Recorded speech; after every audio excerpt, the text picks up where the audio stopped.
እድል የሚባል ነገር የለም። እድለኛ የሆነ ሰውም የለም፣ እድለኛ ያልሆነ ሰውም የለም። የሆነው ሁሉ የሆነው በእግዚአብሔር ነው። ያልሆነው ሁሉ ያልሆነውም በእግዚአብሔር ነው።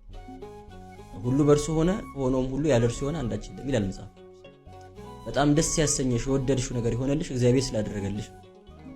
የሚያሳዝነን ከህይወታችን ሊወጣልን ያልቻለው ነገርም የሆነብን እግዚአብሔር ስለፈቀደን፣ እድለኛ ስላልሆንን አይደለም፣ እድለኛ ስለሆነንም ማለት ነው። እድል አለ ብሎ ማመን ኑፋቂም ክደትም። ምን ማለት መሰላችሁ?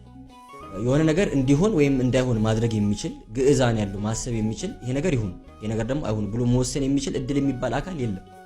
እግዚአብሔር አምላክ አስቀድሞ የወሰነው ያስቀመጠው ጣፈንታ የሚባል ነገርም ደግሞ የለም። ነገር ግን እንደ መሻታችን ወይም እንደ ፍላጎታችን ብቻ ሳይሆን እግዚአብሔር አምላክ እንዳሰበው እሱ እንዳቀደልን እኛ እንድንኖር እንደሚፈልገው አድርጎ በግድ እኛ ያለኛ ፈቃድ ያለኛ ሐሳብ አይደለም የሚያኖረን። የኛ ምርጫ የኛ ድርሻ ይኖራል፣ የእግዚአብሔር ሐሳብም ደግሞ ይኖራል በመካከል። ከዛ ባለፈ ግን መጽሐፍ ቅዱስ ላይ በጣም በግልጽ ቋንቋ የተነገረ ነገር የሆነው ነገር ሁሉ በእግዚአብሔር እንደሆነ ነው። ለምሳሌ በኦሪት ዘጸአት ላይ ጌታችን ሲናገር ምዕራፍ 4 ቁጥር 11 ላይ አፍን የፈጠርኩት እኔ አይደለሁም ወይ? ደንቆሮ ዲዳ ማደርገውስ እኔ አይደለሁም ወይ? ሰው እንዲናገር ወይም እንዳይናገር ክፉንም በጎንም ማድረግ እኔ አይደለሁም ወይ ይላል እግዚአብሔር አምላክ።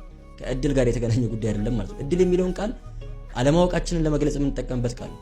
ነገ እንትና የመምጣት እድሉ ሰፊ ነው ስንል እንትና የሚባል ሰው ይምጣ ወይስ አይምጣ የሚለው ነገር አላውቅም፣ ግን ሳስበው ይመጣ ይመስለኛል ለማለት ፈልገን ነው እንጂ የሆነ እድል የሚባል አካል መጥቶ እንትና እንዲመጣ ወይም እንዳይመጣ ያደርጋል ማለታችን አይደለም።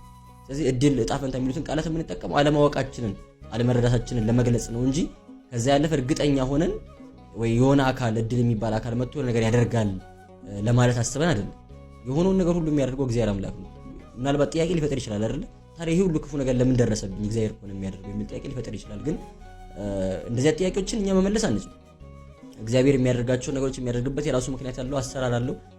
ጥያቄ የሆነብን አልፈታ ያለን ነገር ካለ በጸሎት በሱባኤ ወደ እግዚአብሔር ጸልዮ ወደ እግዚአብሔር ተማጽኖ መልስ ለማግኘት መሞከር ጥሩ ነው። ግን መልስ ባናገኝበትም እንኳን ግን እግዚአብሔር አምላክ ወዶ ፈቅዶ እንዳደረገው ማመንና መቀበል ያስፈልጋል እንጂ የሆነ እድለኛ ከመሆን ካለመሆን ጋር እጣ ፈንታዬ ነው እጣ ፈንታሽ አይደለም አይነት ሐሳብ ጋር ራስን ማጋፈጥ ወይም ማከራከር አያስፈልግም ማለት ነው። የሚሆነው ሁሉ የሚሆነው በእግዚአብሔር ነው። በእድል የሚሆን ምንም ነገር